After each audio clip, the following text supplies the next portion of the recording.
Adesque la canzone de Roma magica. Milan, Leon Grand Milan. È la frase di chiusura della canzone O mia bella Madunina, composta da Giovanni Danzi nel 1935 al Pavillon Doré, un'improvvisazione ironica alle ripetute richieste del pubblico di suonare canzoni napoletane. Content tutti, lontan de Napoli se meurt, ma poi vengan qui a Milano. Città di zucchero su panettone e asfalto, ove ad una domanda in tedesco la risposta è in siciliano, sostiene Lucio Dalla. E se Porta Romana di Gaber è bella, la via Gluck di Celentano è una piastra di cemento. Difficile innamorarsi a Milano e le luci a San Siro son spente da un po'. Titoli di canzoni per una città difficile da bere. Cocktail al martini e smog, con l'oliva al centro da Expo ed il bordo del bicchiere macchiato di rossetto da Discount. Una città di contrasti, di competizioni nuove e antiche. Quando la processione di Sant'Ambrogio passava dinanzi la chiesa di San Satiro, le porte di questa si chiudevano in ricordo della rivalità fra i due fratelli, tutti e due santi, Ambrogio e Satiro. Così annota Dosso Dossi alla fine del 1800. Città stellata di chef avventurosi, ma in periferia forse vale la memoria d'un dicembre del 1897. Ad Angioletta, figlia cinquenne della balia della zia Elenina del Dossi, questi le dice: a Natale mangerai in casa nostra tacchino e panettone. Cos'hai mangiato l'anno scorso? Uè, mangicà e il gat, rispose la bimba, con l'orgoglio di aver fatto un pasto da re. Città orgogliosa delle sue giornate, del suo dialetto che Carlo Porta degustò più del filetto alla Rossini, che alla Scala aveva il suo salotto personale per visionare in anteprima le cantanti e comparse femminili, scrupolo d'artista. E ci par di scorgere le inestimabili bocche di Giulia Grisi, Marietta Brambilla, delle sorelle Marchisio, socchiuse in trilli o aperte a soprane fioriture nel prezioso petto imbalsamato nel raso delle crioline. Orgogliosi, ma con i piedi saldi a terra. Nel 1848 i militi patrioti, marciando alla guerra dell'indipendenza, dicevano, guardandosi le scarpe: in te sola confido. Sola, ossia suola, arguzia sottile. Nelle note azzurre Dossi annota che Manzoni, milanese eccellente, infilatosi in una discussione su un tema astruso per uscirne in qualche modo convenne con un interlocutore. L'altro si oppose ed Alessandro sposò anche la tesi del secondo. Il nipotino, che doveva aver letto I Promessi Sposi e non Compromessi Sposi, osservò: ma te che dà ragion a tutti due?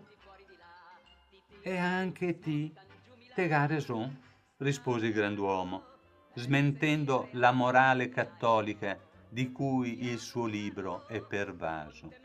La ragione, la verità, non è mai tutta da una parte.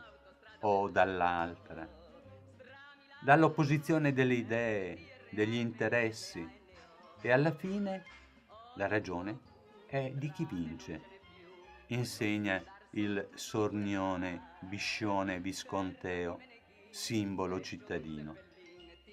Noi che non vogliamo prendere partito, usciamo dall'attualità e ci facciamo guidare in questa passeggiata dallo spirito vitale, poiché arrivò a noi intatto nel vigore di uomini che la videro con occhi, cuore e mente, quindi selettivamente. A Milano c'è la più celebre scala mobile, anzi portatile, piuttosto che inviolabile, del mondo. Su questa salì tra i grandi Verdi, che Savinio conobbe e così lo ricorda. Di alta statura, d'una magrezza nervosa, capelli lunghi e folti, grondanti in ciocche massicce sulle tempie, la barba lucida e nera sotto il mento. 2 rughe profonde scavavano le guance, viso affossato, sopracciglia spesse, bocca larga, amara e sdegnosa, atteggiamento maschio e fiero, severo e dignitoso, come la testa rurale della nativa Busseto. Il museo della Scala custodisce il suo cappellone, la giacca a doppio petto e la sua prima spinetta, uno strumento curioso di paleontologia musicale. La Scala l'abbiamo definita mobile, anzi portatile, dall'aereo, poiché il gruppo musicale, uno dei più celebri al mondo, ha suonato in Egitto, in Giappone, negli Stati Uniti, ovunque, sempre acclamata come la migliore. Tornando a Verdi, fu uomo misterioso, come il linguaggio segreto della musica. La sua scrittura, indecifrabile a chi non è iniziato, crome, biscrome, diesis e canto. La musica di Giuseppe Verdi è cantabile naturale, eterna perché plasmata con gli elementi della vita, il bene, il male della terra, l'amore per il suolo natio, l'odio perché fonte di fatica e sofferenza. L'emiciclo del teatro più famoso al mondo raccolse con tremore patrio l'annuncio di un pensiero aereo su ali dorate che si posa su di noi stupiti visionari di clivi e colli italici olezzanti di profumi tiepidi mediterranei. La Scala, il teatro, prende il nome dalla chiesa che venne demolita per edificazione dello spirito armonico, Santa Maria alla Scala, a sua volta così nominata in memoria della committente Beatrice Regina della Scala, discendente degli Scaligeri veronesi. Una fuga di nomi iniziata nel 1345, allorché Beatrice, dodicenne, andrò sposa a Bernardo Visconti, dandogli ben 15 figli. 2 passi e si è davanti al Duomo di Milano, voluto dall'arcivescovo Anselmo IV, a somiglianza del San Sepolcro di Gerusalemme. Sotto le guglie a mazzo d'asparagi, il Duomo ha forma di capanna, sotto cui riparava, ad onta delle 2 torri svettanti, minacciose verso il cielo, Leonardo a pregare, Borromeo a meditare. Chi è forte di fede non piega il ginocchio, siede e riflette su perché sotto i suoi piedi giacciono le rovine d'un'altra chiesa dedicata dai Celti ad Atena, dai Romani a Minerva, oggi a Maria Nascente, domani chissà. Il futuro ama porre pietre sul passato in modo imprevedibile. Nella piazza, ove troneggia la statua di Beccaria, strenuo oppositore della condanna a morte, un tempo sorgeva la casa del boia milanese. La fabbrica del Dom iniziò nel 1386 e i lavori si ultimarono nel 1932. Milano, al tempo che fu, era attraversata da canali navigabili, i Navigli, oggi sciaguratamente coperti, lungo i quali le barchette trasportavano marmi anche di notte al lume delle torce. Sulla prora recavano una sigla AUF, ad usum fabriche, una autorizzazione d'esenzione fiscale ed approvazione dei vigili del fuoco. L'espressione a uffo, per dire gratis o a sbaffo, nasce da questo acronimo. Milano, come vedremo, galleggia sull'acqua, che per vie misteriose scende dalle prealpi, l'attraversa sotterraneamente per sfociare nel Po, il fiume sacro alla Padania. Non sorprende che gli esoterici trovino nel gotico, per assonanza argotico, ossia nel linguaggio chiuso degli iniziati, e dopo i musici ne abbiamo una seconda loggia, simboli di disvelamento, in ogni capitello figura d'occione.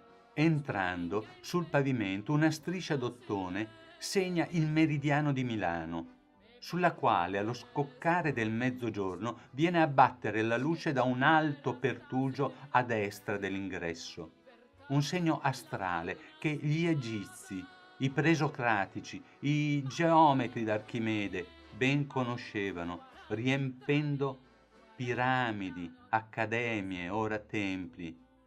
Milano, città a forma di ruota, immagine dell'intelligenza applicata al minor sforzo, rispettosa dei suoi vescovi, ma che si chiude a riccio se i valori svolazzano in cieli d'apoteosi. La priorità esoterica italiana la lascia a Torino e ai suoi santi sociali. Un proverbio milanese è sintomatico. Guarda del ben, guarda del tut, l'uomo senza denè come le brut. Guardalo bene, guardalo tutto, l'uomo senza denaro quanto è brutto. Un gran pragmatismo. Il pavimento è un tappeto, un tatuaggio in marmo che si ripete con rosoni, palme a ventaglio, flabelli, quadrifogli allineati e nell'ambulacro, intorno all'altare maggiore, l'immagine della Madonna abbagliò Savinio, irrazionale uomo ad uovo, con profusione di cuori argentei illuminati dai lumi. Qui lo lasciamo per riascoltarlo in Palazzo Pol di Pezzoli. De Leris invita a salire sul Duomo, intrufolandosi nella selva marmorina dei Pinnacoli, una montagna di marmo, piena di punte minacciose per le nubi. Non gli piace, però lo preferisce a quello di Colonia. Lo vorrebbe più puro e schietto nel suo stile. Forse è per toccare i lembi e perforare i cumuli tenebrosi. Saliti i 500 gradini, la vista è esaltante. Monti, il San Gottardo, il Cenisio, il rosa, il bianco e dall'altro lato la grassa pianura lombarda. Questo nel 1889, durante il viaggio di Deleris in Italia. Oggi si vedranno tetti, strade, piazze. All'interno ci consiglia di vedere la statua di San Bartolomeo scorticato, su cui l'autore ebbe il coraggio di incidere «Non me praxiteles sed Marcus finxit agratus». Non mi scolpì Prassitere, ma Mario Agrati. La modestia non s'addice a Milano. In realtà ha fretta di prendere un caffè nella Galleria Vittorio Emanuele, ove con lui ci trasferiamo. Da un lato sfocia in Piazza Duomo, dall'altro in Piazza della Scala, lunga 196 metri, il ramo maggiore 105, quello minore 27, larga 13 e la cupola a 30 metri dal pavimento, con il cupolino che tocca i 47 metri. Se il Duomo è monumento del passato, questo lo è della allora modernità.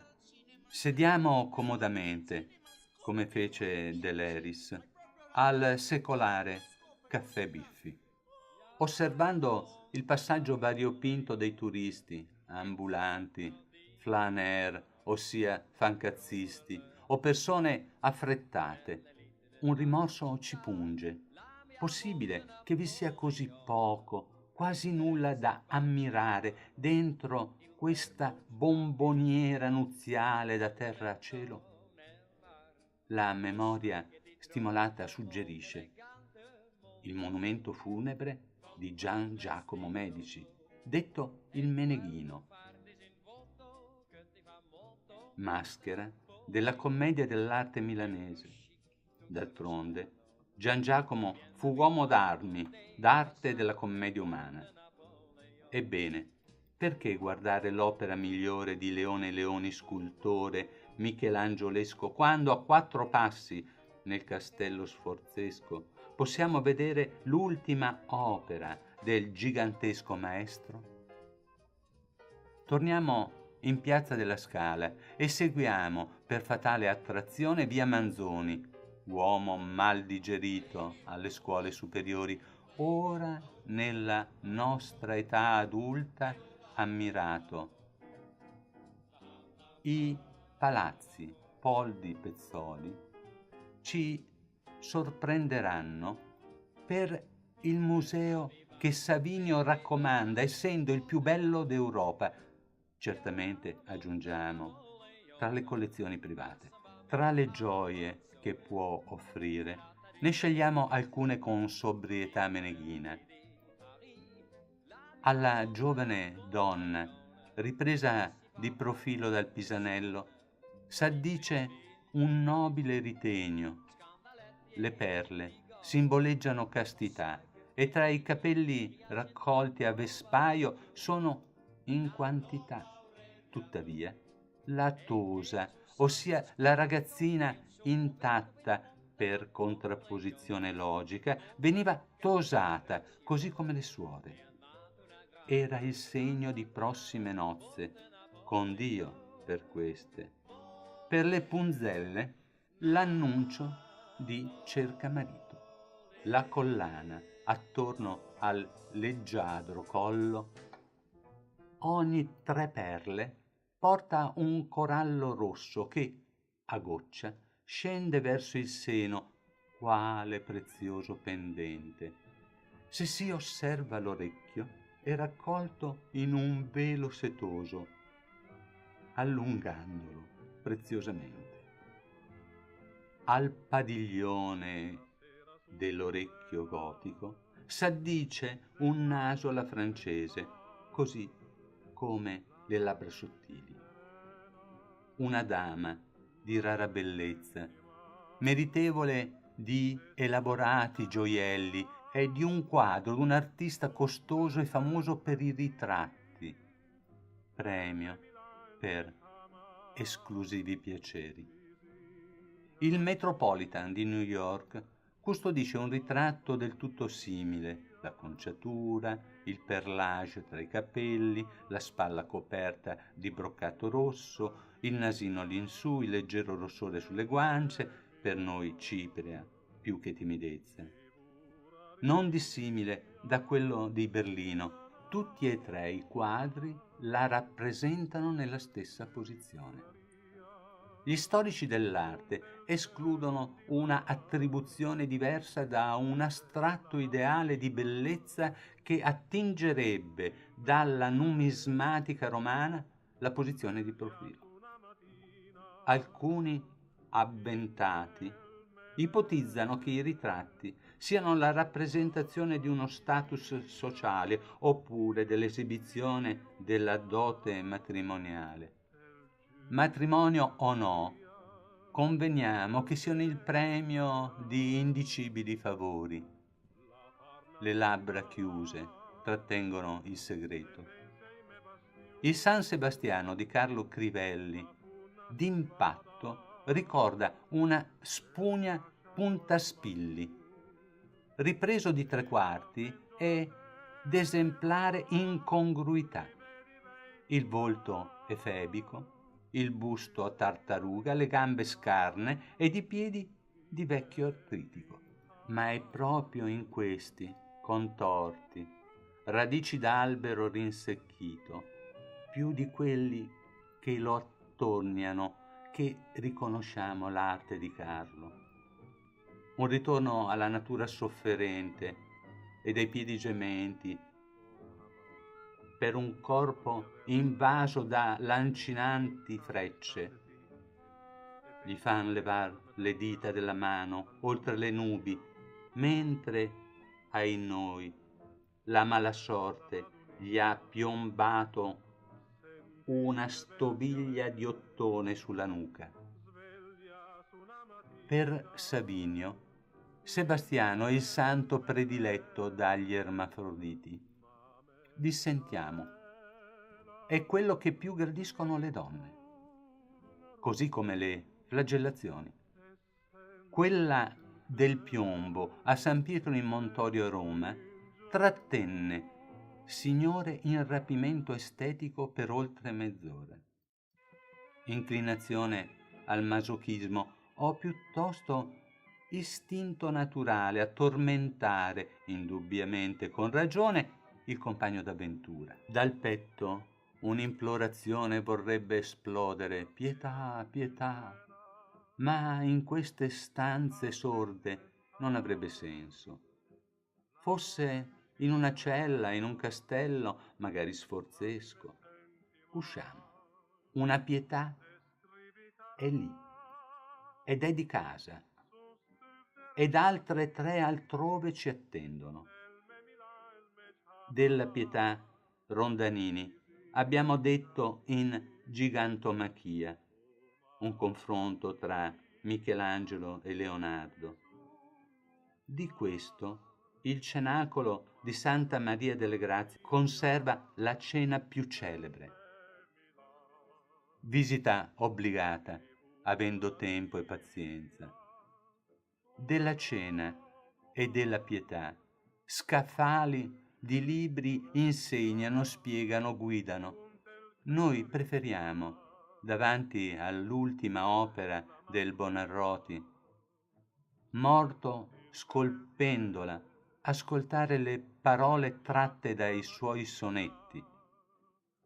Così faremo per le altre, la prima in Vaticano, la Bandinelli, e la Palestrina in Firenze, lasciandovi libertà d'emozione. Parole di fede ed ambrosia ci faranno da scorta all'ambrosiana sede. Perdonateci l'ardire, ma il narrar cantando ci preme. Lasciamo parlare Savinio. Milano brilla e rimbomba della gloria del suo santo. Tutto è ambrosiano in questa città. Ambrosiana è l'antica basilica, la liturgia, il panettone Sant'Ambrose, la biblioteca, L'autore di questa fu Federico Bartolomeo. Mandò agenti per il mondo ad acquistare libri e manoscritti. Dopo la biblioteca fondò l'Accademia delle Belle Arti, la famosa Pinacoteca di Brera. La statua di Federico di sacerdotale maestà leva sul popolo grato la mano guantata e benedicente, mentre il vento gonfia la tonaca ampia. Ci concede il passaggio. Noi entriamo nella Pinacoteca Ambrosiana e tra i molti scegliamo alcuni quadri del Lombardo Bernardino Luini, donato dal cardinale Borromeo alla Fondazione.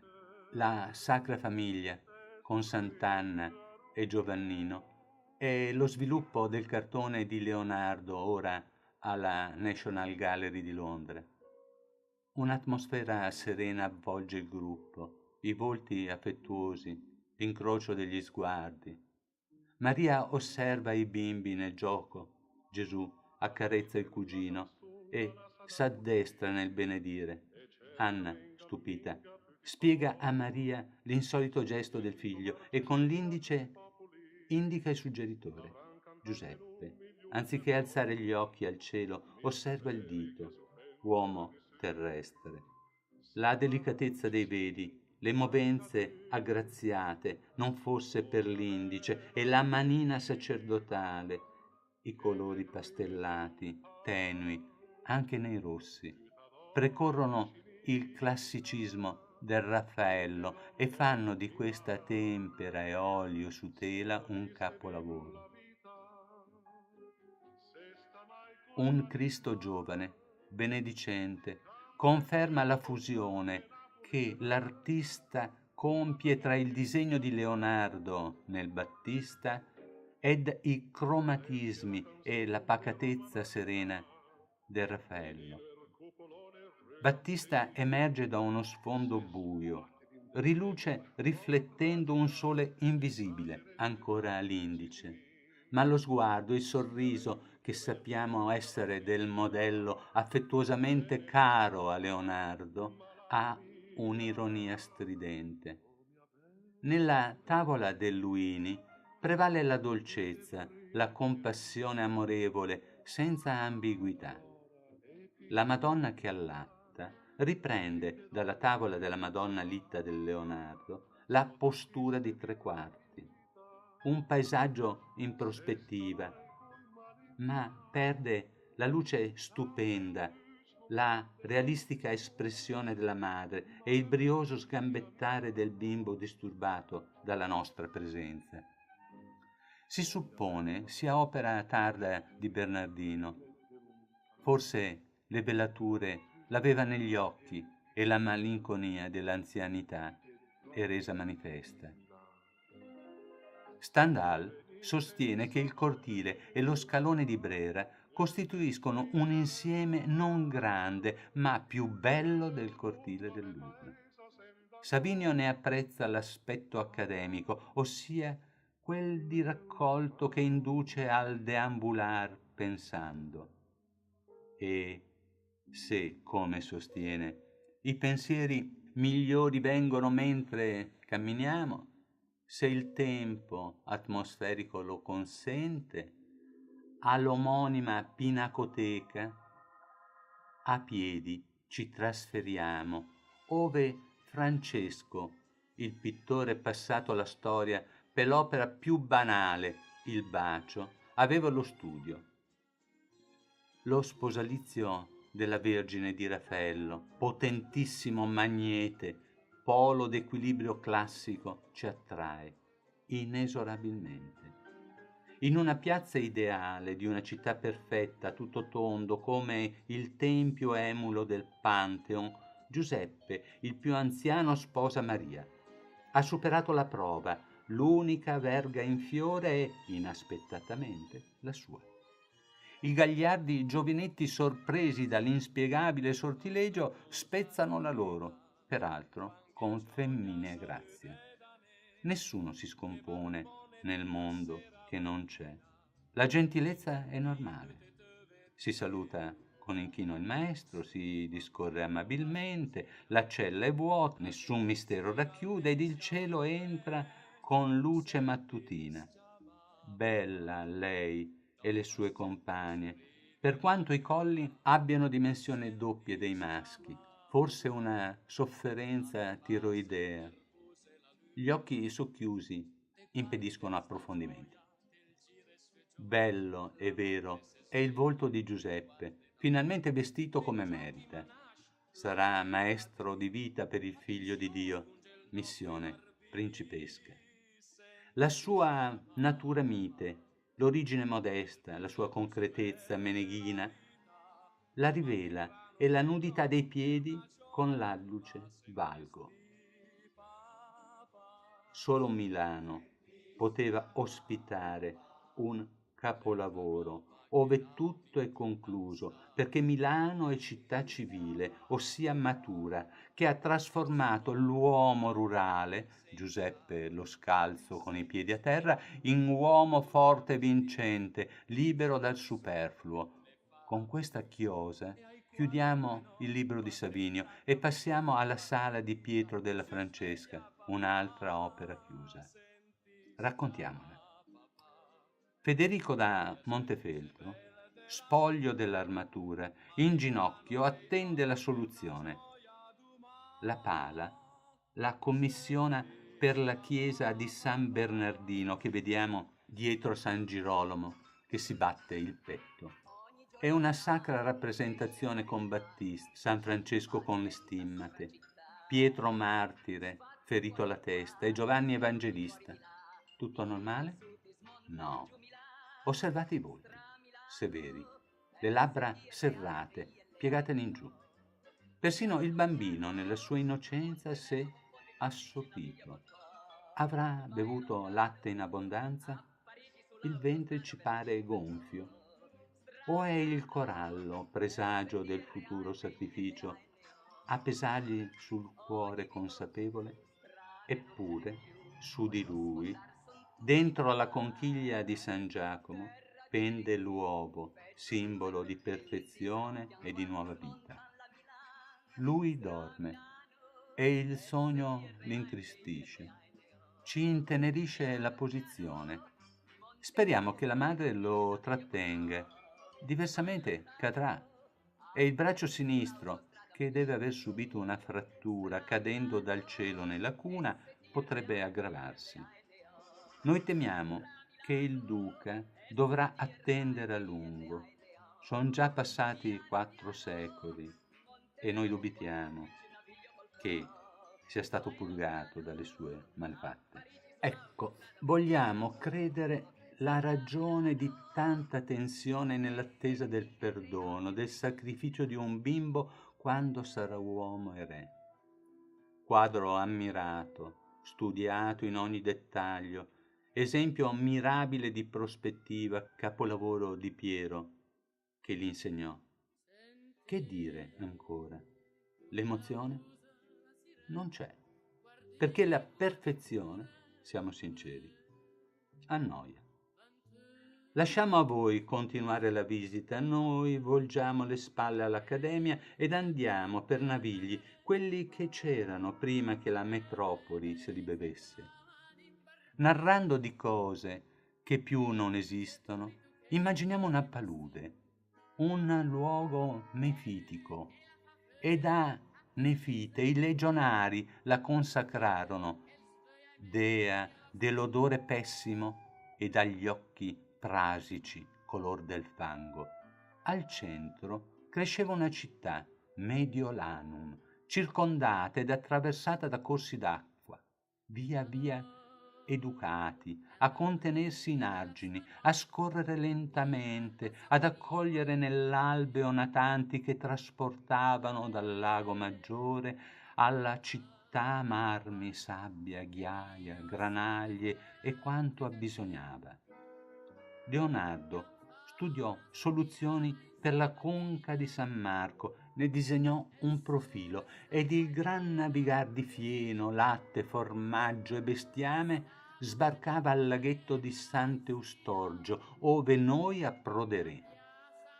Sforzi effimeri, di millenni, bituminati a partire dagli anni 30 dello scorso secolo in nome della modernità dea cieca, non meno puzzolente. Vediamo com'era con parole misurate. A San Vittore, Porta Marengo, a San Marco, a Porta Ticinese, in prossimità di Piazza Cavour, lungo via Francesco Sforza e a Porta Romana. Oggi il Gran Naviglio fa sfoggio alla Darsena, prendendo per Corso Porta Ticinese, presto s'apre la piazza di Sant'Eustorgio, vescovo antico, ivi sepolto attorno al 331, e con lui si dice le reliquie dei magi. Concludiamo con Deleris, che ci aprì il viaggio e gli scrive: Sant'Eustorgio, vicino a Porta Ticinese, è degno d'esser veduto, per uno che definì il Duomo, sì bello, vasto, fantastico, ma è una montagna di marmo pieno di punte?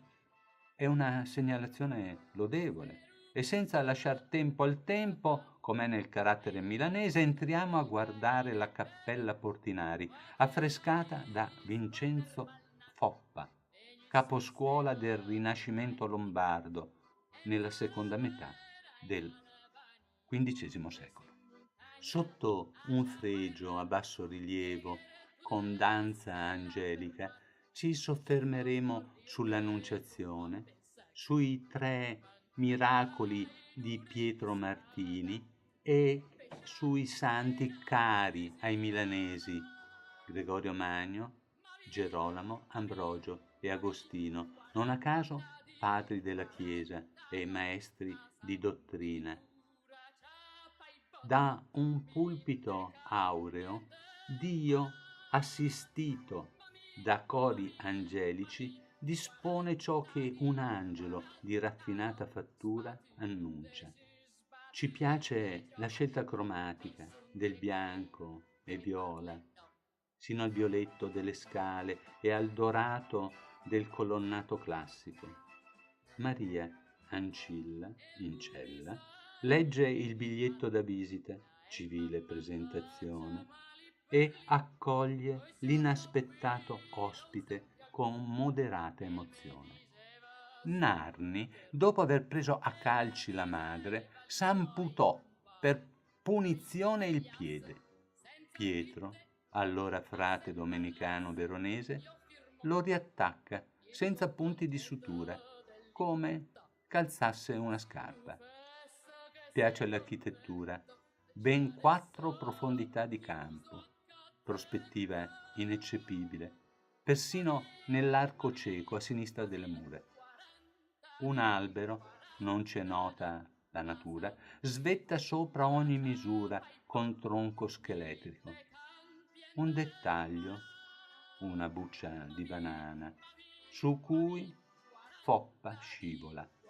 Oltre la gamba dello sciagurato su e non nel come dovrebbe, è dipinta un'anfora e bicchieri, alcol sedativo, però sospeso nel vuoto. Pietro era inquisitore, Dio lo perdoni, e ogni volta che trovava una Madonna con bambino in grembo lo metteva alla prova dell'Eucarestia. Se alla povera spaventata si rizzavano i capelli sotto il velo, certo era Satana. Non c'è dato sapere la sorte della disgraziata. E se durante una sua predica, evidentemente non breve, il sole scaldava le teste disturbando l'orazione e riducendo la platea, era capace di smuovere le nuvole per aver ombra. Nel caso deve aver esagerato. I cumuli sono da temporale. Insomma, tante ne fece che un dì finì per buscarle dai villani incivili abitatori della palude, ed ora giace in un'arca troppo pesante per galleggiare, capolavoro di Giovanni di Balduccio da Pisa, realizzata in marmo di Carrara intorno al 1339, narrante la storia di Pietro. Fu commissionata dai domenicani, mentre gli affreschi successivi di oltre un secolo da Pigello Portinari, delegato a Milano del Banco Mediceo, il cui volto vediamo di profilo, di fianco al santo, nel miracolo della Madonna. Milan, Leon Grand Milan, non si esaurisce in un racconto, ma con lo shopping nel triangolo della moda. Via Monte Napoleone incrocia Via del Gesù, che si innesta su Via della Spiga, un'avventura da vivere in due, i bimbi accompagnati. Oh Caterina, Capodanno il tuo grande amore. E quelli qua son tutti qua, sol la sol mi do re mi fa. E coi baffoni attendono, giunge il tamburo,